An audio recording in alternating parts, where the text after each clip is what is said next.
Anong nangyayari? Hindi ba't nahulog ako sa dagat dahil sa malaking alon? Nasaan ako? Ibenta na natin ang bangka. Nagpadala na ng balita ang pamilya Ma. Kung hindi pa natin mabubuo ang 380 dote, hindi na hihintayin ni Shufen ang pamilya natin. Ang bangkang iyon ang buhay ng pamilya natin. Kapag ibinenta natin ang bangka, ang buong pamilya natin, ano nang ipangbubuhay natin sa hinaharap? Ito ang taong 1985. Ito ang araw kung kailan ang tatay ko, para lang maipon ang dot ko, ay nagpa siyang ibenta ang bangka naming pangingisda. Sa nakaraan kong buhay, mula nang maibenta ang bangkang ito, tuluyan nang nawala ng pagkakakitaan ang pamilya ko. Sa huli, bukod sa hindi ako nakapag-asawa, lumala pa ng husto ang sakit sa baga ng tatay ko. Para makalikom ng pera para sa pagpapagamot ni tatay, umarkila ako ng isang maliit na bangkang pangingisda, at nag-isang pumalaot para mangingisda. Ngunit inabot ako ng isang napakalakas na bagyo na bihira lang mangyari. Sa huli, doon na ako lumubog at nalunod sa gitna ng dagat. Aktibo na ang pang-araw-araw na impormasyon sa pangisdaan.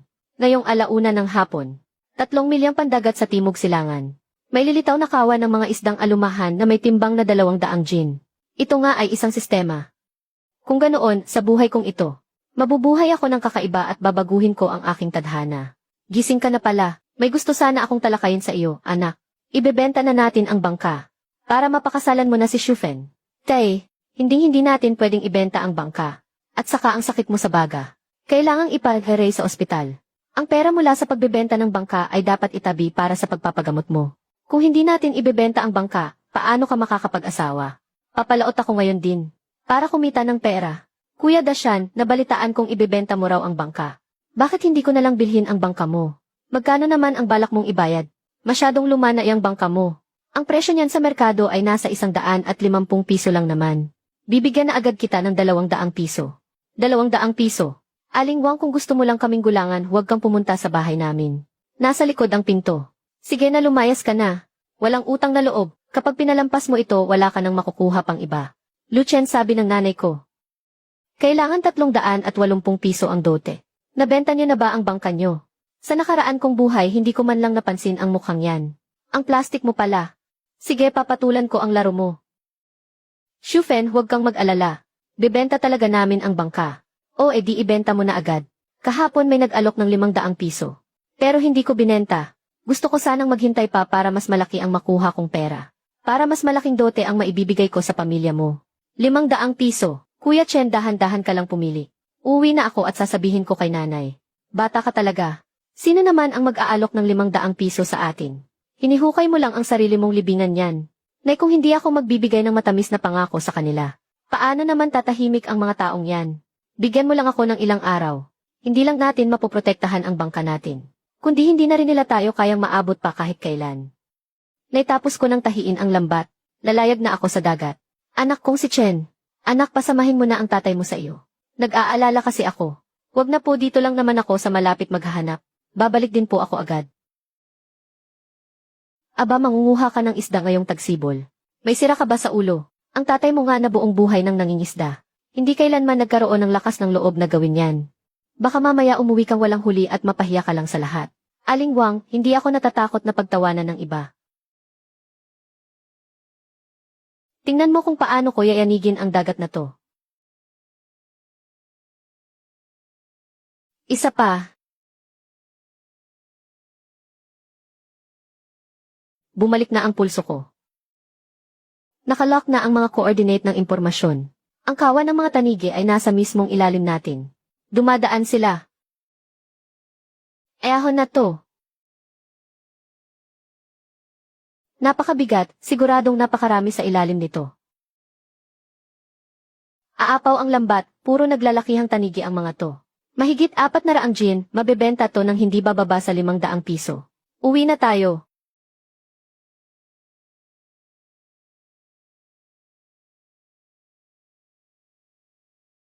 May nalulunod. Pero ang dami kong huli sa bangka. Paano kung makita nila to? Mas mahalaga ang buhay ng tao. Hindi ko kayang sikmurain ang gumawa ng masama sa buhay na to.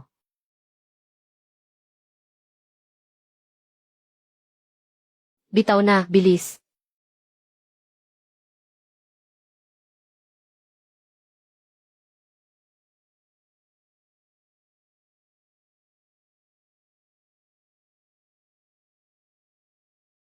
Dali.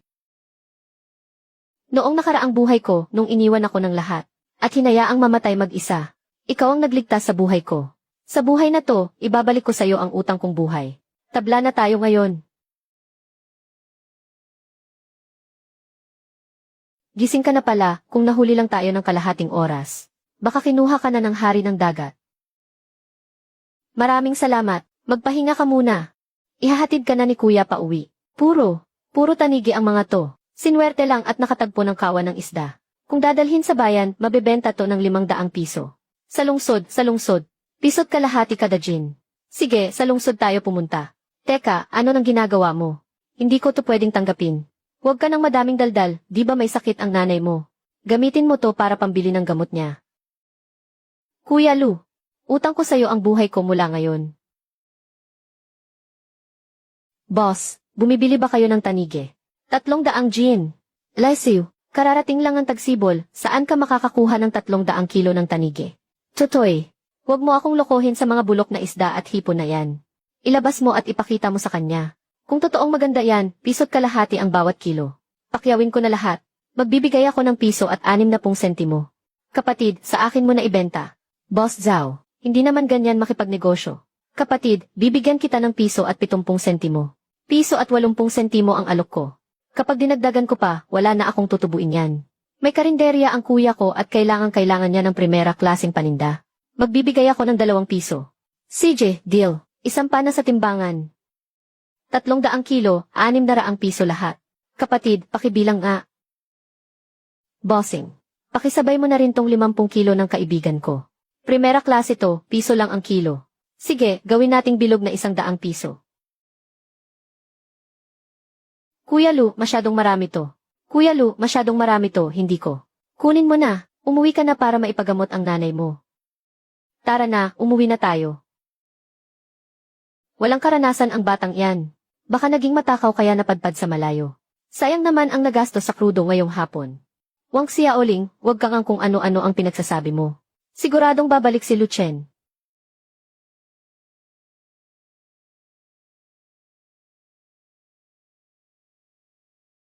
Hahaha, sabi ko naman sa'yo sana pinigilan mo siya.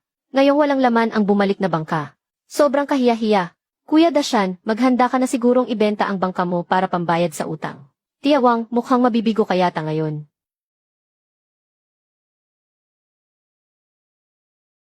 Diyos ko po. Mga tanigi nga, yayaman na tayo. Tia Wang, napahiya ka ba? Kung hindi pa sapat, magbubuhos pa ako ng isa pang kain. Anak, mabebenta mo pa tong 50 kilo ng ilang 10 piso. Itay, inay. Itong 50 kilo ay itinabi ko para kainin natin. Ngayong araw nakabenta pa ako ng 600 piso. Naisimula pa lang ito. Sa susunod titiyakin kong makakakain na ng karne ang pamilya natin araw-araw. Anak, ngayong araw talagang binigyan mo ng karangalan ang pamilya natin. Tay simula bukas. Gusto ko sanang isama si Dali sa bangka ko. Sige, mabait at tapat namang tao si Dali. Tiwala akong matutulungan kanya. Halika anak, kumain ka ng isda. Ang nakuha mong puntos para sa huli mong isda ngayong araw ay 800 puntos. Kapag nakaipon ng 100,000 puntos, mabubuksan ang pinakamataas na antas ng tindahan ng mga banal na kagamitan. 100,000 puntos, gaano karaming isda ang kailangan kong hulihin para doon. Sistema, napakalaki naman yata ng hiling mo. Pero kahit papaano unti-unti nang gumaganda ang buhay natin. May bagong impormasyon. May pugad ng alimango na may bigat na 130 kilo sa kalaliman ng bakawan. 130 kilo ng alimango. Mas mahal iyan ng ilang beses kumpara sa tanige. Napakabihirang klase niyan. Tay, ang sakit mo sa baga ay hindi na pwedeng. Ipagpaliban pa, kailangan mo nang pumunta sa ospital sa probinsya. Magpapatingin pa para saan, alam mo ba kung gaano kalaki ang magagastos kapag pumunta roon? Napakamatigas ng ulo mo kung sinabi ng anak natin na pumunta ka ay pumunta ka. Huwag mo nang isipin ang tungkol sa pera. Hintayin mo ako sa daungan mamayang tanghali. Lu Chen, kung hindi dahil sa iyo, hindi na sana nakabalik ang Dali ko. Tiya, kapatid ko po si Dali. Naparito ako ngayon para iayain siyang magkasosyo sa negosyo para kumita kami. Dali, may 2 kang pagpipilian. Pwedeng sweldong 10 piso kada araw. O bibigyan kita ng 10% ng ating kikitain. Bilang parte mo sa kita, 10 piso kada araw. Ang mga manggagawa sa lungsod ay kumikita lang ng ilang piso kada araw. Hindi pwede. Masyadong malaki iyan. Ang pagpunta sa dagat ay depende sa panahon. Sa porsyentong Haitian, baka malugi ka lang. Pipiliin ko ang hachian sa kita. Pag walang nahuling isda, hindi ako kukuha kahit isang 5. Sige, dalhin mo ang mga gamit at sumama ka sa akin. Kuya, lumali ang direksyon natin. Bakawan ang nandoon. Puro putikan doon. Walang isda doon. Maniwala ka sa kuya mo kahit ngayon lang. Pakiramdam ko may malaking huli rito ngayon. Kahit gaano pa kapanganib ang harapin natin. Sasamahan pa rin kita.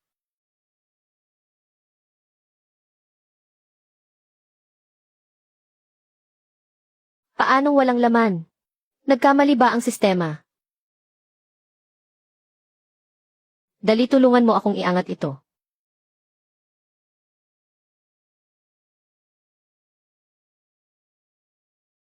Ang daming huli, puro malalaki.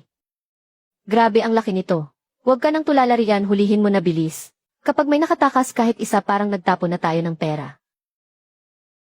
Kuya Lu, tantya ko nasa mahigit 50 kilo ito, mayaman na tayo.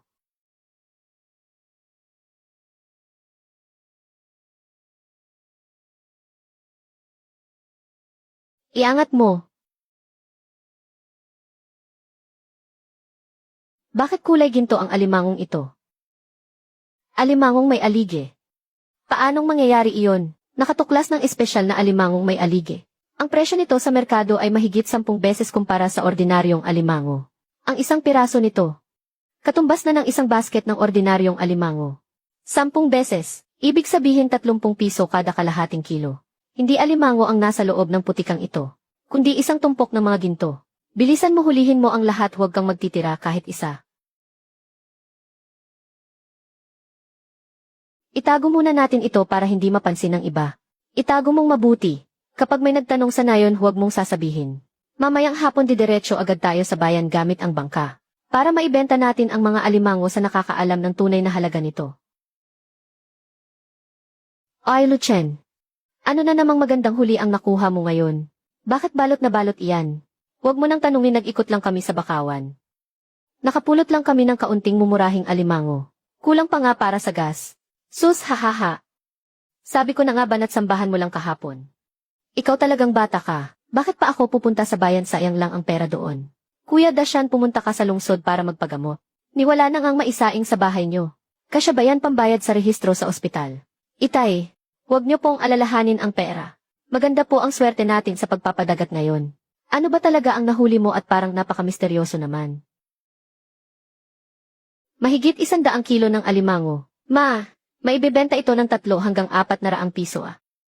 Itay, huwag muna kayong magmadaling matuwa. Nandoon sa ilalim ang pinakamaganda. Alimangong puno ng aligi. Alimangong puno ng aligi nga ito talaga. Tama po. Ang isa nito ay kayang tustusan ang buong pamilya. Nang kalahating buwang pagkain ang pambihirang alimangong ito na puno ng aligi. Salamat sa Diyos, narinig din ang panalangin natin. Unlad na talaga ang pamilya Lu natin.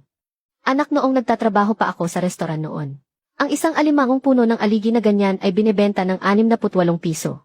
Sa mahigit 10 piraso natin, kasama pa ang mga alimango, aabot ito ng 1,000 piso ah.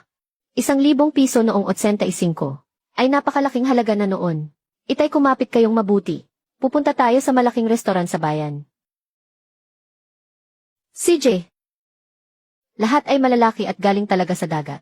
3 piso at 50 sentimo bawat kilo. Bibilhin ko ng lahat yan. Boss, huwag po kayong magmadali. Ang mahigit 100 kilo ng alimango ay hindi pa ang pinaka-espesyal na putahe. Ang pinaka-espesyal ay nasa ilalim. Handa ka na bang magulat? Alimangong puno ng aligi. Sa 1,000 alimango, isa lang ang nagiging ganyang alimangong puno ng aligi. Buhay pa, at galing talaga sa dagat. Boss Wu, magbigay na kayo ng presyo. Ayos ba ang 70 piso kada kalahating kilo ng butter crab? Ang bilis mong kausap. 1,274 na piso lahat. Kapatid, sa susunod dapat sa akin mo ibigay ang mga ganitong kagagandang bagay. Kukunin ko lahat. Hindi ito panaginip. May pag-asa na talaga ang pamilya Lu namin. Ilista mo ako agad sa doktor sa operasyon, bilisan mo. Sandali lang, mister.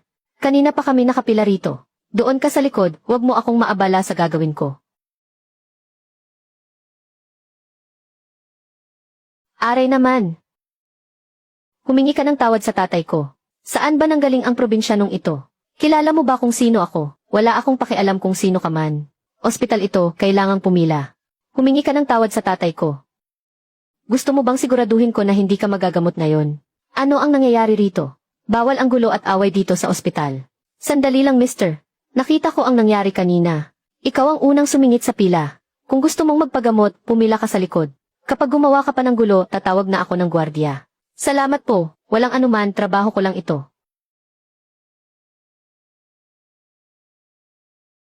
Nakaayos na ang mga gamot, tara na po. Pag uwi natin, siguraduhin mong iinumin mo ang gamot na ito sa tamang oras. Alam ko po. Pero dapat asikasuhin mo na rin ang sarili mong buhay. Sa tingin ko, mabait at maayos naman ang babaeng doktor na iyon.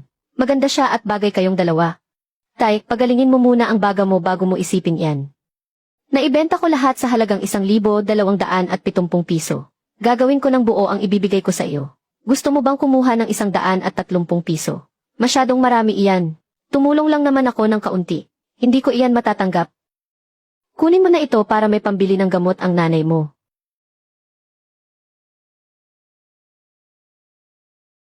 Tia, hindi naman sigurado ang pangingisda ni Lucien. Makinig po kayo sa akin. Ibenta mo na agad ang bangka para makalikom ng dote. Baka maantala pa ang kasal naming dalawa. Naku, kailangan ko muna itong itanong kay Lucien. Hindi ka na ba makapaghintay? Kung gusto mong makipaglaro, sasabayan kita sa mas malaking laro ngayon. Chen, sa wakas nakabalik ka na. Kumusta na ang naipon mong pera para sa dote? Huwag kang mag-alala, Shufen. Hindi lang 380 yuan na dote ang bubuin ko. Bibilhan pa kita ng bisikleta, makina ng pananahi, radyo at relo. Chen, para saan pa ang mga iyan? Dapat maging praktikal tayo sa buhay. Makinig ka sa akin, huwag ka nang pumalaot. Ibenta mo na lang ang bangka mo. Sige na nga, dahil iyan ang gusto mo. Magtatanong-tanong ako bukas. Usapan na iyan ha. Aabangan ko ang magandang balita mo bukas. May kakaiba rito. Hindi man lang niya hinabol ang pera, basta maibenta ko lang ang bangka. May nakatago kaya sa lumang bangkang ito. Isang malaking sikreto. Pawang purong kahoy lang naman ito. Wala man lang kahit isang lihim na taguan. Bakit ayaw ni Mashufen sa pera? At pilit na pilit niyang ipinapabenta sa akin ang lumang bangkang ito. Ano ba talaga ang balak niya? Aba, titingnan ko talaga kung sino. Sino ang taong nasa likod na gustong-gusto ang bangkang ito? Mula alas 4 hanggang alas 6 ng madaling araw. Sa dalampasigan ng Blackstone ay may dadaang kawan ng mga nangingitlog na mailap na yellow croaker. Ang mga mailap na yellow croaker noong dekada 80 ay kasing halaga na ng ginto ang presyo. Kuya Chen, kasi sikat pa lang ng araw, saan tayo pupunta? Kunin mo ang pinakamalaking basket ng isda, at sumunod ka sa akin. Kuya Chen, pawang mga patay na bato lang ang narito. Kahit isda ay wala man lang kahit isang pagong. Huli na kaya tayo sa oras? Nakaalis na kaya ang kawan ng mga isda? Kuya Chen, tingnan mo iyon.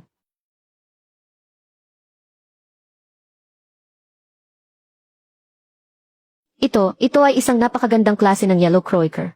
Tingnan mo ang laki nito. Mga 10 kilo ang bigat nito. Sa nakaraan kong buhay, ngayon lang ako nakarinig ng ganyan kalaki. Puwersahing buhatin ang mga bato para iharang sa lagusan. Ngayong araw hindi na siya makakatakas. Lucien. Huli ka. O hindi ba si Lucien ito? Pumunta ka ba sa tabing dagat para mamulot ng basura? Sa pangingisda hindi uso ang kasabihan na ang maagang ibon ay may makukuhang uod. Ang ganyang paniniwala. Tama po si Aling Wang. Hindi ko alam kung may makukuhang uod ang ibon. Pero nakuha ko naman ito. Diyos ko po, para bang ginto na nabuhay ito. 20 kilo ang buong buhay ko na akong nangingisda. Pero hindi pa ako nakakakita ng ganito kalaki. Itay balak ko pong pumunta sa bayan para hanapin si Boss Wu. Tama, pumunta ka sa bayan. Ang ganito kalaking wild na huli. Walang sinuman sa bayan ang may kayang bumili niyan. Ang swerte ng pamilya natin. Talagang binaligtad mo ang swerte natin ngayon. Boss Wu, dinala ko na po ang mga huli para sa inyo ngayong araw. Ito ay purong wild na malaking yellow croaker. 20 taon na akong nagpapatakbo ng tindahan. Ngayon ko lang nakita ang ganito kalaking isda. Kapatid na Lu, ito ang kuya ko na si Wudakiang. Tamang-tama ang isdang ito para gamitin bilang pambato ng restaurant natin. Kapatid na Lu, isang bagsakang presyo na 240 bawat kilo. Kukunin ko na ang 3 pirasong iyan lahat. Ano sa tingin mo? Siege deal. Lucien. Dr. Wu. Sa inyo pala ang bahay na ito. Noong huli nating pagkikita sa ospital. Maraming salamat talaga. Magkakilala pala kayo. Sakto mag-usap tayo habang kumakain. Kapatid, ibibigay ko sa iyo ang beeper na ito. Sa susunod kapag may nakuha ka ulit na ganitong klase, beep mo agad ako. Salamat Kuya Wu. Kapag may nakuha akong magandang gamit, ikaw agad ang unang kukontakin ko. Ito ang direktang linya sa opisina ko. Kung dadalhin mo si Tito para magpa-check up ulit, pwede mo akong kontakin kahit kailan. CJ. Mukhang maistorbo ko niyan ang dakilang doktor na si Wu.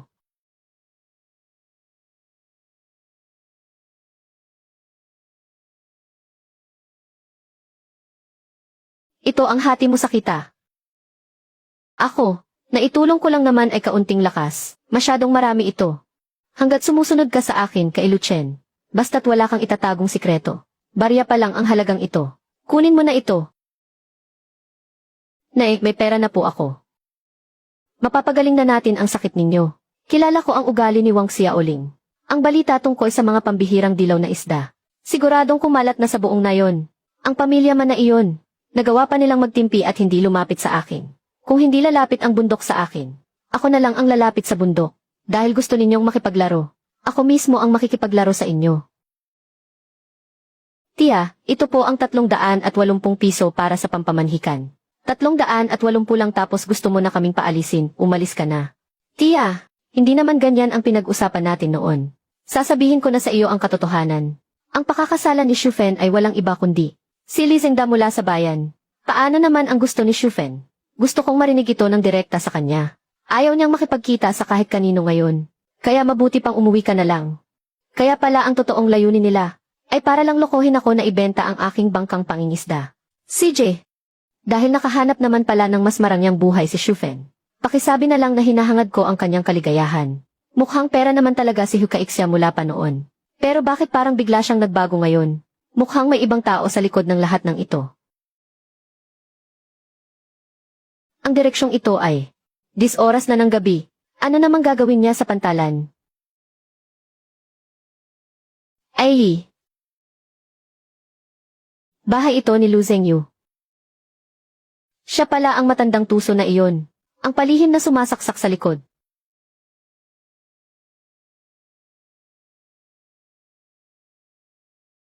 Anong ginagawa mo rito sa kalagitnaan ng gabi?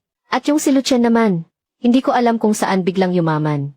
Pumunta siya sa akin ngayon dala ang 380 piso. Wala ka na bang ibang paraang naisip? Ginawa ko naman ang lahat ng magagawa ko. Pero matigas talaga ang ulo niya at ayaw na ayaw. Napag-usapan ang pagbenta ng bangka. Bilisan mo at umalis ka na. Napakalalim na ng gabi. Baka may makakita pa sa atin. Kapitan. Yung pinangako ninyong 800 piso para sa pagod ko. Palpak naman ang ginawa mo. At may kapal ka pa ng mukha na humingi ng pera. Gusto mo bang ibulgar ko ang mga kalokohan mo? Sa buong nayon para malaman ng lahat. 800 piso para bilhin ang lumang bangka ko. Ano ba talaga ang sikreto ng bangkang ito? Mahal, isang sirang kahoy na bangka lang naman iyon. Ano ba talaga ang habol mo roon? Ano bang alam mo? Ang bangkang iyon ay mula sa mayamang si Don Wang bago siya tumakas noon. Malaki ang posibilidad na may nakatagong kayamanan sa loob. Kayamanan ng Don. Kaya pala sa nakaraan kong buhay, hinayaan niya akong malunod at makain ng mga isda. Para pala sa bagay na ito. Yung mga sinabi mo kay Hukaixia tungkol sa pamilya Lu, ay gawa-gawa mo lang din ba? Hahaha kung hindi ako mag-imbento ng dahilan. Paano si Hukaixia? Magtatrabaho ng tapat para sa akin. Dahil hindi nakuha sa santong dasalan. Huwag niya akong sisisihin kung dadaanin ko sa santong paspasan. Kailangan kong mabili ang bangkang iyon anuman ang mangyari. Gusto mong maglaro ng marumi. Tingnan natin sa buhay na ito kung sino ang mananalo at matatalo. Ang mga madayang laro ni Lu Zhengyu. Talagang mahirap itong iwasan at paghandaan. Kailangan kong magpalakas sa lalong madaling panahon. Ubus na ang mga ligaw na yellow croaker ngayong araw. Pumasok ang 8,000 puntos. Lampas 10,000 puntos na ang kabuuan ko. 10,000 puntos. Malapit nang ma-unlock ang shop. Kapag nakuha ko na ang alas ng aking sistema, tingnan natin kung ano ang magagawa ninyo sa akin. Babala ng paparating na bagyo. Pagkalipas ng 2 oras, sa dalampasigan ay lulutang ang 50 kilo ng mga ligaw na apahap na hinimatay sa lakas ng alon, na maihalagang aabot sa 300 yuan. Mahigit 50 kilo ng libreng apahap. Bagyo ba talaga ito? Malinaw na biyaya ito mula sa langit. Naitay, wag na kayong magpakapagod dyan. Alam ko na kung bakit ipinipilit ni Hukaixia na ibenta natin ang ating bangka. Noong nagpunta ako kahapon para iabot ang dote, Hindi naman talaga dahil maliit ang pera para kay Hukaixia. Nakipagsabuatan siya kay Kapitan Lu Zhengyu. At sinabing may nakatagong kayamanan sa loob ng bangka natin.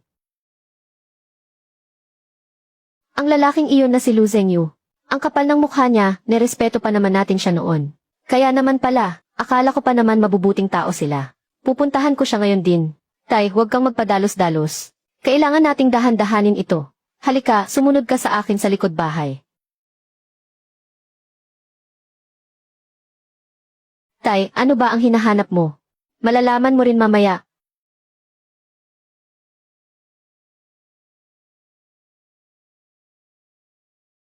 Tay, saan mo naman nakuha ang sandatang iyan? Galing pa ito sa lolo mo noong araw. Isang lumang gamit na ipinamana niya. Akala ko hindi ko na ito magagamit kailanman. Ngayon, hawakan mo ito para may pangdepensa ka sa sarili mo. Tay, huwag kang mag-alala. Hinding-hindi ko hahayaan na may sinumang magtangkang manakit sa pamilya natin. Tumila na ang malakas na ulan. Kailangan na nating pumunta agad sa dalampasigan para mamulot ng isda. Dali, sumama ka sa akin. Kuya Chen. Ito ba ang biyayang hulog ng langit? Dalay, tawagin mo agad sina nanay at tatay. Dalhin niyo lahat ng mga sako at basket sa bahay. Biyaya ito ng may kapal. Bilisan niyo ang paglagay, mayaman na tayo. Nay, ang babaho naman sa lugar na ito. Nadumihan ng putik ang bago kong damit. Tumahimik ka, pera ang bawat lumuluksong isda na iyan. Pulutin mo na dali. Ako ang unang nakakita sa isdang ito. Ang batas sa panguha dito, kung sinong makahuli, sa kanya iyan. Maging makatwiran ka naman. Wala akong pakialam, sa akin ito kasi ako ang unang nakakita. Para sa lahat ang tabing dagat na ito. Kung pilit nyo pa rin pong aagawin iyan, masisira lang ang pagsasamahan natin bilang magkakapitbahay. Aray ko, nay.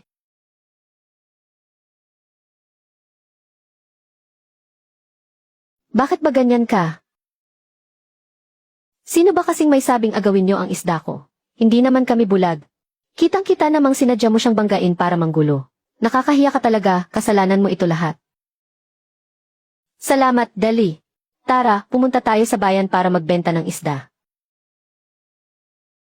Ang ganda ng klaseng sibas na ito ah. Boss Wu, magkano ang tawag mo rito? Tiwala naman ako sa mga dala mo, kapatid na Lu. Ibibigay ko sa iyo ang pinakamataas na presyo agad. 420 yuan lahat. Hihi. Sige, sarado na ang usapan. Kung wala ka para tulungan ako ngayon, hindi natin kikitain ng ganoon kadali ang perang ito, kaya kunin mo ito. Kunin mo na. Hindi pwede, masyadong marami ito, hindi ko matatanggap. Biyaya ng langit ang mga isdang nakuha natin sa tabing dagat. Kung magkaibigan talaga tayo, hati tayo rito. Sumama ka sa akin mula ngayon. At sisiguraduhin kong hindi ka magugutom.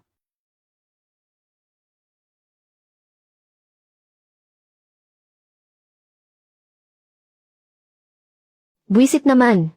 Bakit may napakalaking butas at may tagas sa ilalim ng bangka? Kuya Chen, itali mo sa dulo ng bangka. Hihilahin kita pabalik. CJ.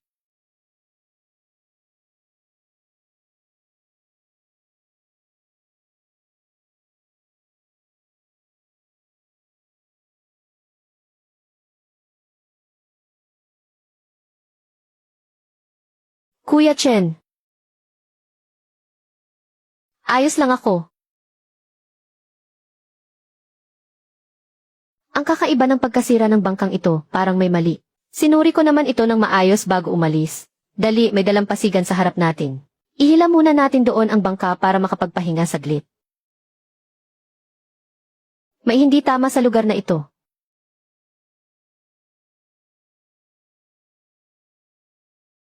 Nagsisinungaling kaya si Lu Zhengyu? Nakatago nga ba talaga sa bangkang ito ang kayamanan ng may-ari ng lupa na si Wang? Bata ka talaga. Paano bang lumubog pa ang bangka mo gayong pumalaot ka lang naman? Kung hindi dahil kay Dali, baka wala ka na ngayon. Kumain ka pa para kumalma ang loob mo. Sasamahan kita bukas para ayusin ang bangka. Ang paghahanap buhay sa dagat. Hindi pwedeng pabayaan ang makina. Huwag po kayong mag-alala, itay, inay. Ligtas naman ako at walang gasgas. Ang lokasyon ay nasa 40 milya sa timog silangan. Kapag maayos na ang bangka, kailangan ko talaga itong puntahan at tingnan. Natukoy na ito ang unang pagkakataon ng host na makakuha ng nakatagong gamit. Nakatrigger ng malaking bonus na gantimpala. Karagdagang 2,000 puntos. Dahil kinumpirma ito ng sistema. Mukhang tunay nga talaga ito. Ang napakalaking kayamanan sa bahaging ito ng dagat ay kukunin ko talaga. Ngayong araw pagkatapos ng low tide sa bato ng Ingzui, lalabas ang 200 kilo ng napakagandang kalidad ng mga talaba. Malaki ang posibilidad na may mga natural na perlas sa loob nito. Mga natural na perlas. Kung makukuha ko lang ito, sapat na ang pera ko para bumili ng bagong bangka. Mas ligtas siguro kung dadalhin ko muna ito ngayon. Gaya ng inaasahan, si Lu Zhengyu ay nagpadala ng tao para manmanan ako. Mabuti nga iyon dahil nag-iisip din ako kung paano tatapusin ang palabas na ito. Tito Zhu, may malaking butas at pinapasok ng maraming tubig ang ilalim ng lumakong bangka. Hindi ko na balak ipaayos ito. Kung hindi mo ipapaayos, paano kakakain kung sa dagat ka naman umaasa? Paano na kung wala kang bangka? Lilipat ako sa mas malaking bangka.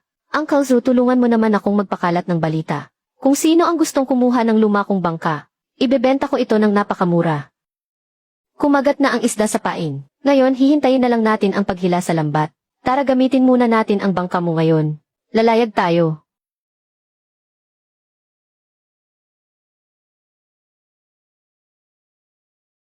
Kuya Chen, pupunta ba talaga tayo sa Ingzui Rock?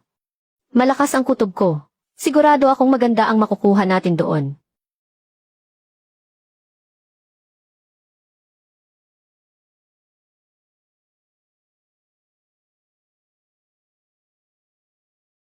Nanay ko po, ang dami naman ito. Huwag ka nang mamangharian. Pera na ang lahat ng ito. Kilos, bilisan natin at kunin na ang lahat bago mag-high tide.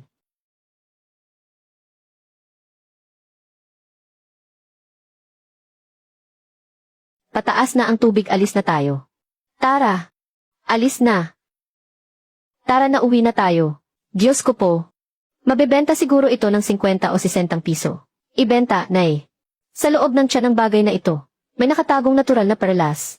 Kapag nakakuha tayo ng kahit isa lang, katumbas na iyon ang benta mo ng isda sa buong taon. Dali, anong nangyari sa iyo? Kuya Chen, kung makakuha ka nga talaga ng perlas, pwede mo ba akong tirahan ng isa? Hindi ba nagkasundo tayong maghahati ng pantay? Para saan naman ang isa na iyan? Sapat na ang isa. Gusto ko sanang itabi. Haha, loko-lokong bata. Gusto niyang ipunin iyan para pang-asawa. Para makapag-asawa na siya. Tia, wag niyo na pong sabihin yan. Kapag nag-asawa ka na, dali. Paano naman ako magiging maramot sa'yo? Kung ilan man ang makuha natin gaya ng dating usapan, maghahati pa rin tayo ng pantay. Hindi pwede, masyadong marami yan. Kahit isa lang, sapat na. Pero teka lang, seryoso ka ba talagang ibenta ang bangka natin? Iyan kaya ang kabuhayan ng pamilya natin. Tay, ang bulok na bangkang iyan. Sakit lang sa ulo natin ngayon. Balak kong bumili ng mas malaking bangka. Para mas malaki ang kitain natin kapag pumalaot tayo. Kung may plano ka naman pala, tiwala si tatay sa iyo. Pero huwag na huwag mong hahayaang baratin kanila. Huwag kayong mag-alala, sigurado akong maibibenta ko ito sa mataas na halaga. Kuya Chen, pinapapunta ka agad ni Tito Zhao sa tindahan. May isang hindi natin kilala doon na may dalang makakapal na pera para bilhin ang bangka mo.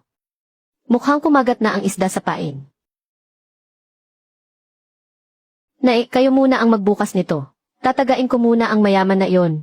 Kaibigan, natingnan ko na yung lumang bangka mo. Magbigay ka naman ng makatwirang presyo. Magkano ba ang kaya mong ibigay? 500. 1,000, hindi ko ibebenta ng mas mababa kahit 1,500. Para sa basurang yan. Lakas ng loob mong humingi ng 1,000. Ang pinakamababang presyo na binigay ni Lu Zhengyu ay 1,000. Kailangang mapababa pa natin ang presyo. 800, pwede na ba yan? Iyan na ang pinakasagad, hindi na pwedeng dagdagan. Kung ganyan ka kawalang seryoso, huwag na lang pala. Sige na, 1,000 kung 1,000, talo na ako. Bayad na ang lahat, patas na tayo. Sayo na ang bangka. Salamat sa pagod mo, Tito Zhao. Heto ang sayo. Gumasto si Lu Zhengyu ng 1,000 piso para lang sa walang lamang shell. Sana hindi ka sumabog sa galit. Nako, napakarami ng nabuksan pero wala man lang perlas. Mabuti pang ibinenta na lang natin.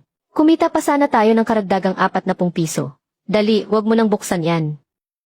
Sadyang hindi tayo sinuswerte. Inay, itay, bakit kayo natataranta? Panoorin niyo ako. Heto na, may perlas na lumabas. Ang galing mo talaga, Kuya Chen. Sabi ko sa inyo, nagsisimula pa lang ang tunay na palabas.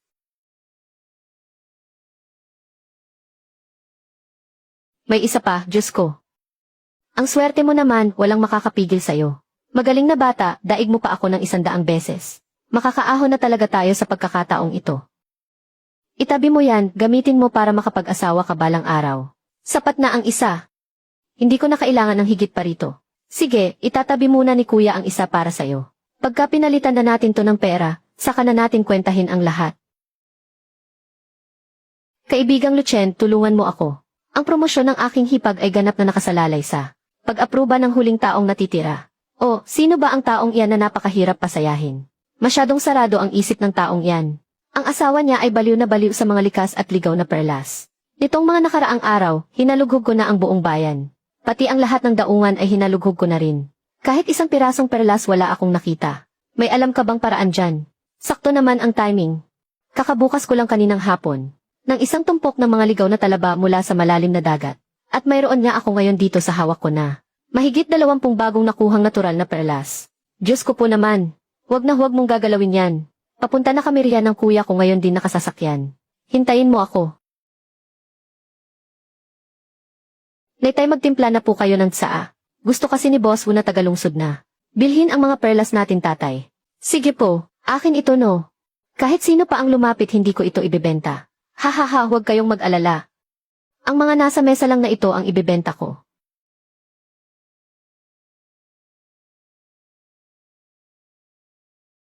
Lucien, nasaan ang mga perlas?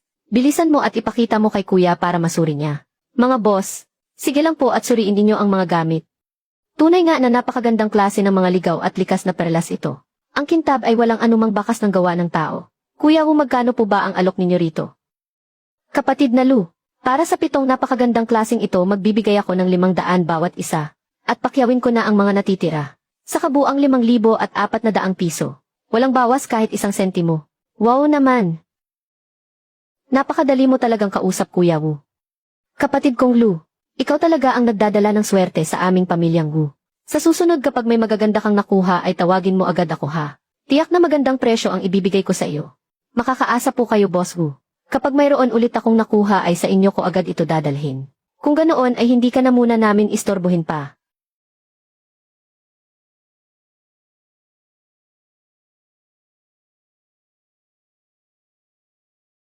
Ubus na ang lahat ng likas na perlas. Nakakuha ng 15,000 puntos. Ang kabuang puntos ng host ay lumampas na sa 30,000. Kasama na ang mga nauna rito. Sa wakas ay naging may kaya na rin. Umapaw ang mga lapu-lapu sa may batuhan sa silangan. Magmadali na kayong manghuli para kumita. Naibusog na ako. Lalayag muna ako. Binenta mo na nga ang nag-iisa nating bangka. Ano ang gagamitin mo sa paglayag ngayon? Hiramin ko muna ang kay Dali. Pagbalik ko titingin na rin ako ng bagong bangka. Heto ang balato mo sa benta ng mga perlas kahapon. Pupunta tayo sa may batuhan sa silangan ngayon. Kuya Chen, marami pong nakatagong bato roon. Ano namang nakakatakot doon tayo aasenso sa peligro? May kutob ako. Tiyak na may magandang naghihintay sa atin doon.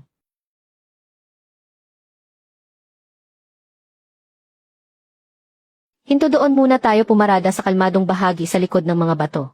Hintayin nating kumati ang dagat. Lumalabas na ang mga isda. Ihagis na ang lambat ngayon na.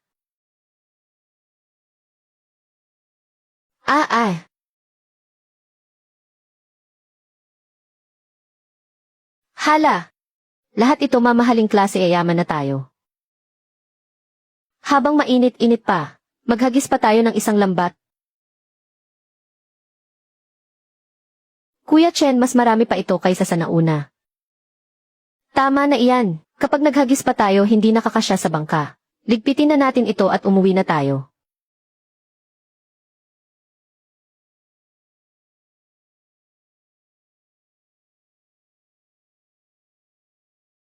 Lumabas din ang totoong kulay. 1,000 piso para sa isang bunto ng bulok na kahoy. Tiyak na puputok sa galit si Lu Zhenyu. Dali, bilisan mo ang lakad. Bakit parang walang laman? Babayaw. Kahit paano magagamit pa naman nating panggatong ang mga kahoy na ito. Hindi naman masasabing sayang ang 1,000 piso. Talaga bang bumili ka ng bulok na bangka sa halagang 1,000 piso? Matigas ang ulo ng batang iyon, ayaw talagang ibaba sa 1,000 piso. Natatakot din kasi akong masira ko ang sa iyo. Ang dakila mong plano na makuha ang kayamanan. May ginagawa ba ang batang iyon nitong mga nakaraang araw? Sobrang kakaiba niya kamakailan lang. Palagi siyang nakakahuli ng napakaraming isda tuwing pumapalaot. Kagabi nga lang may malaking negosyanteng nakasakay sa itim na kotse ang sadyang pumunta roon para bisitahin siya. Yitsid kung ayaw niya sa santong dasalan. Huwag mo akong sisihin kung maging malupit ako. Bayaw ano nang gagawin natin? Hintayin muna nating makabalik si Louie Wei galing bayan saka natin pag-usapan. Ipagpatuloy mo ang pagbabantay sa kanya. Grabe buong buhay ko nang nangingisda. Hindi pa ako nakakita ng kahit sino na sa isang hila ng lambat ay kayang makakuha ng ganito karaming lapu-lapu. Mas magaling talaga ang anak mo sa iyon ako. Ha ha ha.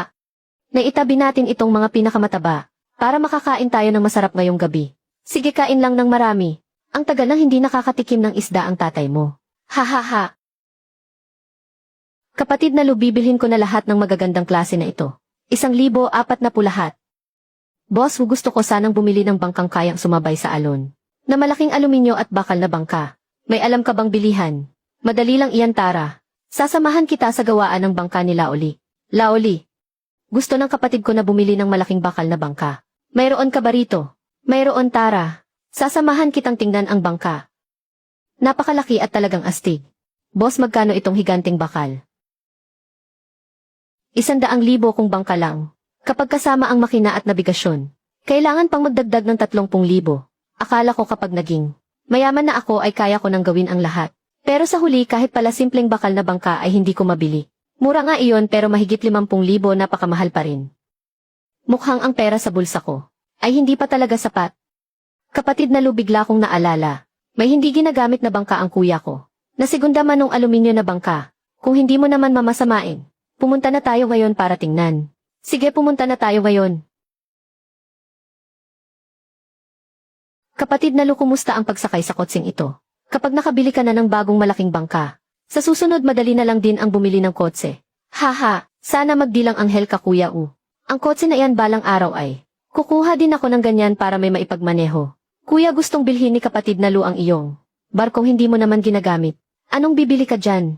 Malaki ang naitulong mo sa hipag mo. Ibibigay ko na lang sa iyo ang barkong iyon ng libre. Kuya U, magkaiba ang pagkakaibigan. Sa negosyo, kailangan ko muna makita ang barko. At magbabayad ako ng buong halaga ng walang kulang. Kuya, sabi ko sa iyo may isang salita talaga si Lu Chenchen. Samahan muna natin siya sa likod bahay para makita ang barko. Kapag naikasal na ako kay Lizengda, makakasakay na rin ako sa magarang kotse bilang isang mayamang may bahay.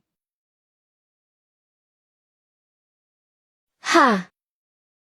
Kapatid na Lu, narito lang sa looban ang barko, halika. Sasamahan kita para tignan. Hindi maaari, imposible talaga ito. Paano siya magiging kapantay ng mayamang boss na may-ari ng kotse? Tiyak na utusan lang siya doon, tama. Ang Lizengda ko ang tunay na mayaman. Napakalupit naman ng barkong ito. Sa'yo na ito, kapatid na Lu. Kunin mo na agad. Kuya U, hindi ko ito tatanggapin ng libre. Hulugan na lang natin parang upa. Sabihin nating 80,000 piso at magbabayad ako ng 2,000 piso buwan-buwan. Kapag nabayaran ko na ng buo, mapapasakin na ang barko. Bakit ba napakatigas ng ulo mo, bata ka? Binibigay na nga sa iyo ng libre, ayaw mo pa. Ayoko kasing may utang na loob sa iba. Kuya, may sariling paninindigan si kapatid na Lu. Hayaan mo na lang siya sa gusto niya. Ito ang 10,000 piso. Bilang paunang bayad para sa 5 buwan. Sige, gusto ko ang ugali mong iyan. Bagay sa akin, halika na. Pagbalik natin ako ang taya sa kainan. Lu Chen, kumusta ang pagtingin mo sa bangka? Mabuti na lang at tumulong ang tatay mo. Napakaganda ng naging pagtingin. Tay, hindi pa ako nakakasakay sa malaking barko kailanman. Gusto ko sanang isama ako ni Lu Chen sa dagat para magpahangin. Sige na aking munting prinsesa. Bukas lalabas ang buong pamilya natin sa dagat para mamasyal. Kaya lang hindi ko alam kung pwede ba kay kaibigang Lu. Walang problema, bukas ako mismo ang magsisilbing tour guide ninyo. Dashan, ano sa tingin mo kay Chen? Bakit gabi na ay wala pa rin siya? Huwag kang mainip. Bumibili siya ng bangka. Hindi naman iyon parang bumibili lang ng repolyo.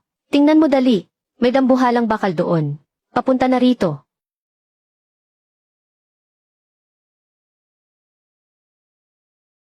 Ang ganyang uri ng bangka tiyak na nagkakahalaga ng ilang libo. Ilang libo lang. Naku, mahigit 100,000 ang halaga ng ganyang kalaking barko. Pero sino kaya sanayan natin ang bumili niyan? Tay, tingnan mo ito. Hindi kaya ang anak natin yan? Isang malaking barko na nagkakahalaga ng mahigit 100,000. May hangganan din ang pangangarap. Si Lu Chen nga ang nagmamaneho ng barko. Mang Lu, napakagaling talaga ng anak mo. Tunay kong anak ang nagmamaneho niyan. Tabi kayo riyan, baka magasgasan ninyo ang pintura ng bangka ko. Anak, talaga bang binili mo ang barkong ito? Tay, huwag po kayong masyadong mabigla. Ipinahiram lang po ito sa akin ng isang mayaman at malaking boss sa bayan. Ibig sabihin pa rin yan ay napakahusay ng anak ko. Kaya nga pumayag na ipahiram sa kanya ng malaking boss. Kaya lang sila. Bukas ay darating ang buong pamilya niya para magpasama sa akin sa dagat. Ako ang magsisilbi nilang tour guide kapag dumating sila. Akala ko naman kung sino ng yumaman. Hiniram lang naman pala pagkatapos ng lahat ng pagyayabang na iyan. Huwag kang ang magmayabang. Ang anak ko ay may kakayahang humiram ng barkong nagkakahalaga ng mahigit 100,000. Ang anak mo, kahit sirang kahoy na planggana hindi man lang makahiram. Sinabi mo pa, tignan mo si Lucien. May mayamang tumutulong sa kanya ngayon. Kailangan mo nang gamutin niyang inggit mo. Tara na pauwi para maghanda ng mga lulutuin. Bukas asikasuhin natin ang importanteng bisita galing sa syudad. Uy, buong pamilya, asaan naman kayo magpapayaman yan? Ang anak ko galing sa bayan. Nag-uwi ng malaking bangka. Mahigit 100,000 kaya iyon. Dasha, napakaswerte mo talaga. Hindi kagaya ng sa amin. Bukas kailangan kong pumunta sa bayan. Para sunduin siya. Naku, sumasakit ang ulo ko. Pinapauwi ang anak niya para labanan ako. Seryoso na talaga ang matandang tuso ngayon.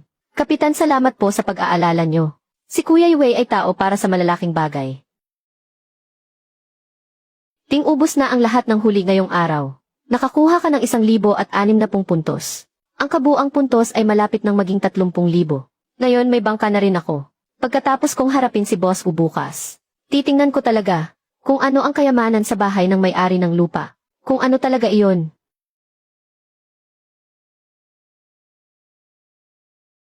Islang 15 milyang pandagat sa Hilagang Silangan. Sukdulang pagbaba ng tubig sa 10:00 ng umaga. Maraming ligaw na pipino ng dagat at ortsin ang sumadsad. Kakampi ko talaga ang tadhana. Sakto, pwede kong dalhin si Boss Wu doon. Inay, para sa inyo ni Itay ang magagandang huli na ito, pampalakas ng katawan. Nababaliw ka na ba? Pupunta rito ang malaking boss. Kung hindi natin siya bibigyan ng pinakamaganda, baka magalit pa siya sa atin. Ngayong araw dadalhin ko sila sa mga batuhan sa dagat. Para kumuha mismo ng mga pipino ng dagat gamit ang sariling kamay. Ito ang tinatawag na nakakaaliw na pangunguha sa dagat. Mahilig talaga sila sa mga ganyang bagay. Dalhin mo na rin ang 2 bote na ito. Ng sarsa ng talaba na gawa sa sariwang talaba. Sariwang-sariwa talaga. At ito pa ang espesyal kong atsarang labanos. Pampagana talaga ito para sa mga tagalungsod. Ha ha ha ha. Ang galing niyo naman, Big Boss. Gusto ko talaga ang mga ganitong sariwa at natural na lokal na produkto. Hindi mo na bibiyahe ang bangka mo ngayon. Sumama ka sa akin sa malaking bangka. Maging busy kapitan kita. Dali, bilisan mo nang kumain. Dapat busog kayo para maasikaso niyo sila ng maayos.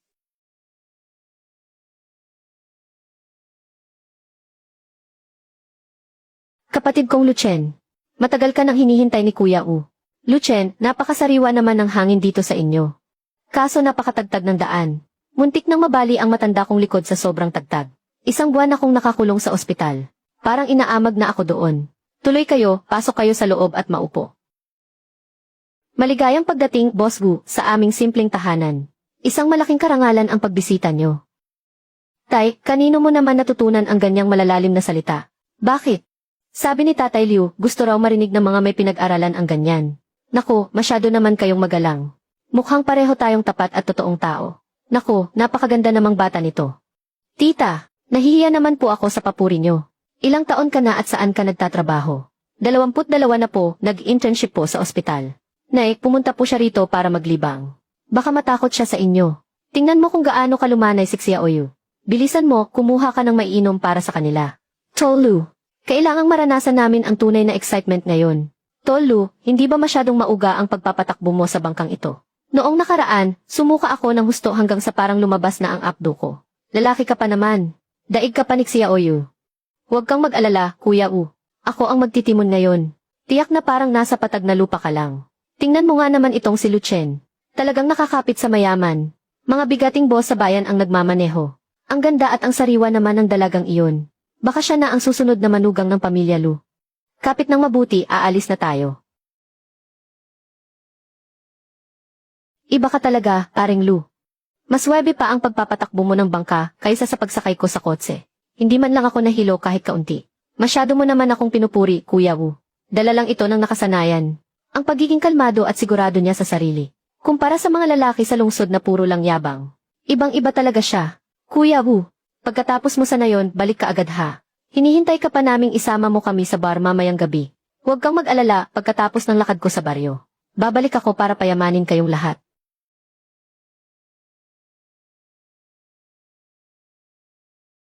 Sakay na, ano ba yung kalokohang ginawa mo sa sarili mo? Mukha kang puwit ng paboreal. Sira na ang mukha ko dahil sa iyo. Thai fashion po ang tawag dito. Ganyan na ang uso sa lungsod ngayon. Wala ka ba talagang alam sa uso? Yithi, kumusta naman yung pinapaimbestiga ko sa iyo? Huwag kang mag-alala, nalaman ko na ang lahat ng detalye. Pera lang ang mayroon ang boss na si Wu. Pero naghahanap siya ngayon ng dekalidad na seafood. Ang lalaking si Lucien na iyon. Sinuswerte lang iyon kaya nakakuha ng mga isda. Sino siya para maging supplier? Kaya dapat nating ipamukha kay Boss Wu. Kung sino talaga ang nagmamay-ari ng dagat na ito. Wow, ang ganda naman. Sir Wu, balak niyo bang mangisda rito sa bangka? O pupunta kayo sa isla para mag-ikot? Hindi na muna kami sasama. Kayo na lang mga kabataan ang mag-enjoy doon. Sama ako. Hindi pa ako nakakaranas manghuli ng alimango gamit ang sarili kong mga kamay. Sige ba, malawak ang mababatong bahagi sa unahan natin. Maghati tayo sa dalawang grupo. Kami ni Kuya Dasyo ang pupunta sa kanluran. Kuya Chen kayo na lang ni Miss Wu ang pumunta sa silangan. Tayong dalawa ang magkasama. Bakit parang hindi naman mapagkakatiwalaan ito? Huwag kang mag-alala, sumunod ka lang sa akin at siguradong walang sablay. Hala, mag-ingat ka. Doon ka tumapak sa may itim na bahagi. Hindi madulas doon. Ala, alam ko na.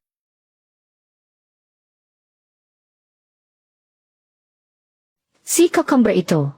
Hala, ang pangit naman ito. Nahihiya lang iyon kasi tinititigan mo. Bumubati lang sa iyo. Paano naging pagbati iyon? Halata namang nagagalit iyon.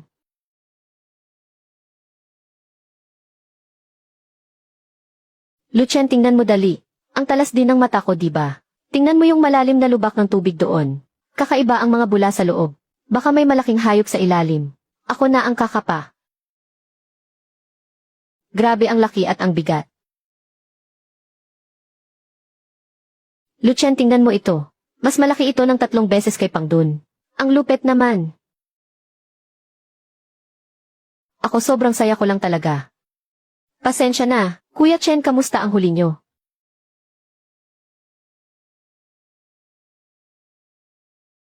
Ang aga ko ba dumating? Hindi naman katatapos lang naming makahuli ng dambuhala. Tara na, balik na tayo sa bangka. Ganito kalaking dilaw na sea cucumber.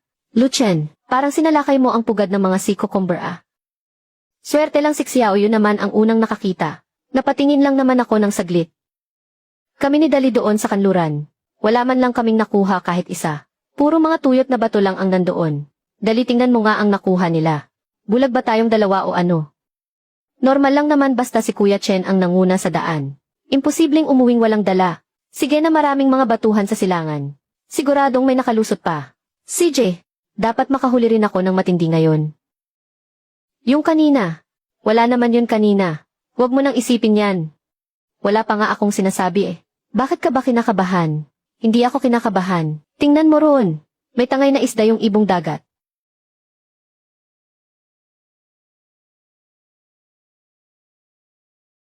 Puro ka na lang nakahiga. Tingnan mo nga yung itsura mo. Tama ba yan, Tay? Ngayon lang ako nakauwi sa baryo para magpahinga ng 2 araw. Pwede bang huwag kang parang sirang plaka? Pahinga. Anong taon ka ba hindi nagpahinga? Wala ka nang ginawa kundi kumain at matulog. Pinahiya mo talaga ako ng husto. Ano ba talaga ang problema? Kung wala naman, babalik na ako sa bayan. Hinihintay pa ako ng mga tropa ko roon. May itatanong ako sa iyo. Yung batang si Lucien, palagi na lang nakakahuli ng malalaking isda nitong mga nakaraang araw. Hindi mo ba naisip kung bakit? Swerte lang siguro. Ano pa ba ang dahilan? Anong swerte? Sa tingin ko, nahanap niya ang kayamanan ng may-ari ng lupa. Noong araw, ang lolo niya mula sa may-ari ng lupa. Bumili ng isang sirang bangka. Nandoon sa bangkang iyon ang kayamanan. Kayamanan, hindi ba ang sirang bangkang iyon ay ikaw? Ginawa mo ng panggatong lahat. Siguradong nakuha na iyon ni Lucien ng mas maaga. Tay, ako nang bahala rito. Babalik ako sa bayan para magsama ng ilang matitinding tropa. Huwag mong palakihin ang gulo. Kahit paano, magkabaryo pa rin tayo. Huwag kang mag-alala, marami akong paraan.